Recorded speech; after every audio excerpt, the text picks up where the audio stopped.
Guys, welcome back to my YouTube channel. So, first off, our announcement for today. So, later on this afternoon at 5 p.m. PH time, we'll be on the live stream of Wolf's Den in Facebook for his Facebook gaming later at 5 p.m. So, our topic is all about Splinterlands and other aspects of the game. Um Click on the link on the description for his page, and we'll be having giveaways on his channel, guys, so go check us out. So for today's video, actually I already made a blog for this one in Splinter Talk, and this is all about a starter deck. So starter deck amounting to $35 with at least an average of $5 per splinter. So just a disclaimer, this is my own view for starting players with a budget of $35. So this is just the current price of the cards, which may vary from time to time. So it may go up or go down depending on the flow of the cards and the demand as well. So with the $35 budget to buy a starting deck, we will have an average of at least $5 per splinter, which includes the neutral, guys. So whatever the rule set and splinters that are available for you to play in the battle, you have a decent team to deploy. Okay, so let's start with fire. With fire, you're gonna add up buying in the marketplace or in splinter third-party markets like monstermarket.io and Pick Monsters and other third-party sites. So you're gonna buy ant miners. Why ant miners? Because this is good for low mana rule set, especially in bronze. Plus, it has the skill for the scavenge. So every monster that dies, this one gains health. Exploding Dwarf, this is a good card because it has the I forgot this ability, but you could use it in a rule set where all monsters have equal health. So he's a very powerful with that rule set, guys. Because as you could see, as a 5 mana card, he has only 1 HP, so he could easily die in battle. But with the rule set for the equalizer, yeah, the equalizer, if all monster have the equal HP, this is a good card. Okay. And then we have Molten Ogre. This is a decent tank. Lava Launcher actually is a new rewards card with Great Shield, guys. Another factor with this is despite being a ranged monster, it could attack at the front line. Another card would be the Exploding Rats. This is an equivalent to the Exploding Dwarf. It has the additional damage to a nearby enemy monster. So if ever there is a rule set for the uh, equalizer for the equal of health, these two cards are very good. And then our total for fire is at 493. So some of the monsters are even higher in terms of prices, but we'll just keep it within this range, or some of the elements or the splinters are having higher, but we'll explain why they have higher amount that we spent on those splinters. Okay, so pretty decent for the fire with regards to the starter, because you could use Cerberus as a tank with regards to doing your daily quest and all. So these are just good add up into the deck. So let's move on. With this fire composition, guys, you can have a good lineup for both small and high mana cap using the fire splinter. Moving on with water. Next we have we in water we have just three monsters that are added into the deck. Why? Because the Binary Wavesmith is at price 2.2, and this is very powerful, guys. Why? Because his ability adds up 2 shields to all your monsters. So this is an anti to all the snake abilities. So this is a good startup card. And this card could help you from bronze up to silver. So you just need to rent some of your power to get the rewards. Another one, we have Pelican Bandit set at $10. So the Pelican Bandit has the snake and the uh, flying ability, so it could dodge some of the attacks. And then a good additional for the Water Splinter is the Sea Genie, guys. With the summoner that has +1 magic attack, this could be devastating. Plus, it will have a shield together with the Venari Wavesmith. So, these cards are good addition to your water deck. So, the must-have now in the Bronze Silver to Silver League is the Venari Wavesmith because of the armor added to all of your monsters. So, it is a must for all starter decks, guys. And actually, I made an earlier video with regards to this one. Um, the new combo for water, which was 1 week ago here in my YouTube channel as well. Go check it out, guys. And next, we go to Earth. With Earth, you want to have the Nectar Queen. The flying ability is a good, especially if you do not have the Brighton Bloom Summoner for Earthquake rule set. So, together with the Pelacor Mercenary. So these are good in terms of the earthquake rule set, guys. The Benari Seedsmith is a good in terms of the poison because it has the scavenge. So every time a monster dies, it adds up a health. So into each HP or the heart. So next we have the Goblin Dartling. You could use this monster to low mana cap. So if you are doing Earth Quest, these are good additional into your deck. And then of course, don't forget the Wood Nymph. This is the healer type for Earth, plus it has one magic damage. So the Earth lineup will be good at Earthquake rule set since there is more flying monsters in this Splinter, guys.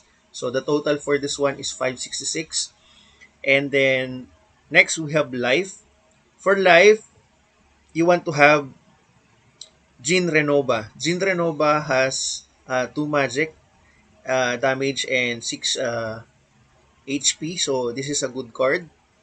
Um, Together with this, you could use Temple Priest with 75 cents at the moment in the market.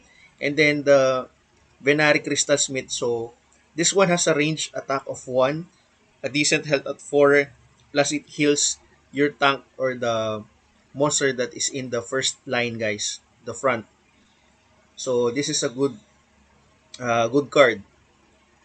And compared to, I think it was Mother Kala who only has heal. This one has a range attack of 1. So this is a very good card, guys. Addition to your deck. Um, with this next one, we have Pelacor Conjurer. Actually, you could not see much of the players using this one in the lower leagues, but this is just an add up into your deck so that you could play later uh, on a higher level using this Pelacor Conjurer. Okay. Next one, we have Silver Shield Sheriff. This is priced at 214. So this is a good card with high mana cap like 99, 50, and all because of the health, the snipe ability, plus each range damage of 3. So for life is not the most used splinter, especially in their lower leagues, especially if you're doing the um, daily quest and you are uh, doing the daily quest and you are set at life, then these cards will help you somehow get to finish the daily quest. So these are additional cards that will secure you when doing your life quest. Next one, we have death. With death, you want to have the Benari Bonesmith at 55 cents, the Vampire at 160, and then Nightmare at 15 cents. Nightmare is very good because of the blast ability that could damage the nearby enemy monster, which could eliminate 1 HP nearby to the tank. Pelacor Deceiver is just a good adapt because not much of a flying ability in terms of death. You want to have Undead Rex with a damage of 5 and a decent health with 9 for high mana rule set. And then Grim Reaper with 240 with a decent damage of 3. So we have a total of 540 in death. So the addition of these cards from the starter cards will help you rank up in battles. Try to use them too. Next one we have Dragon. In Dragon we only have minimal cards because we do not have that much of monster and summoners at the beginning of your deck. So you want to have Naga Brute. This is a good tank, guys. Basically, when you are at the higher league and the higher level for Naga Brute, this is very much used among high level players. Twilight Basilisk. This is just a good add up into your deck. Naga Assassin is also an OP monster, especially in the higher league with the higher level of this one. And of course, you must have Jin Shwala, 220 guys, because of its turns or uh, it looks like a return ability. So whenever a monster attacks this one, you could hit up the damage, the shield, but it will damage back that enemy monster. So this is a good card to tank up and counter those at the front lines. For Dragon, guys, we have a total of $3.40. Why we have a lower um, total in terms of Dragon? Because we reserve some of those amount into the neutrals, guys. So the neutrals have more. So we total at 5.79. Why? Because the neutrals, you could almost play them at any rule set except when it is banned. So I don't know if you're able to encounter the daily quest that you're not going to use the neutrals for 3 times. It's just a 3 times winning without using the neutrals, and you will have accomplished your daily quest. So these are good addition into your deck, especially that you could almost play them at any time. Of course, we did not put in here the Furious Chicken, the Creeping Ooze because the prices are very high. But if you could afford them, guys, those two are also great addition into the deck because the most used card in the battle is the Furious Chicken as add-on. Okay, so you wanna have Rusty Android at 125, Gargoyle Devil at 30 cents, Gargoyle Lion at 10 cents, and then the Battering Ram, which has the ability that could attack monsters, and then Sandworm with the Sneak, and then Gelatinous Cube with a decent HP plus the Scavenger ability. So this is a good uh, card for Poison guard, Poison rule set, guys. So this is a very good card for that rule set. Okay, so the total for this one is 579. The neutrals have a good impact in the game since you can almost add them on all battles unless banned in the rule set. So that's the purpose of having this card, guys. So you could almost use it if you're using that and then add on the neutrals. So having this, we have the grand total of 35.07, which could vary from time to time. Or you could, if you only have literally $35, you could skip 1 10 cents, and that would be 34.97. So it's your choice. This is just a guide. You may tweak some of uh, the monsters that you see suitable. And again, this is just a guide, and I hope that it will help you, especially for the new players. So there you have it, guys. The $35 starter deck that you could buy, especially for the new ones.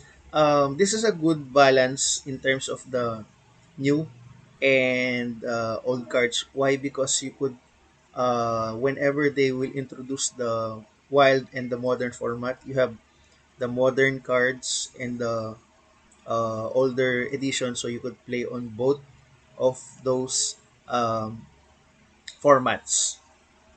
So there it is, guys. Yeah, sorry for the short interruption, guys. We're back.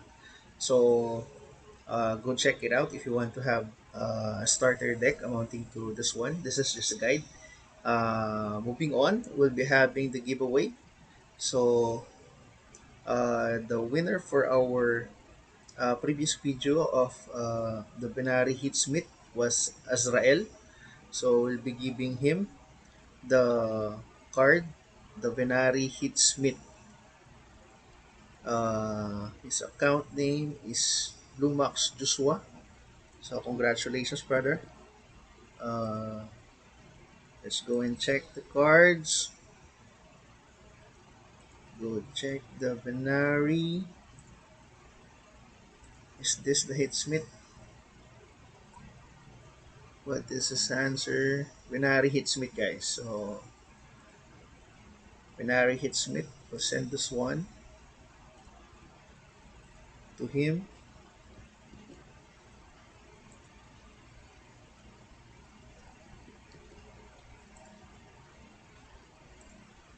Oh, he already won on our previous giveaway. So congratulations again, brother. Send.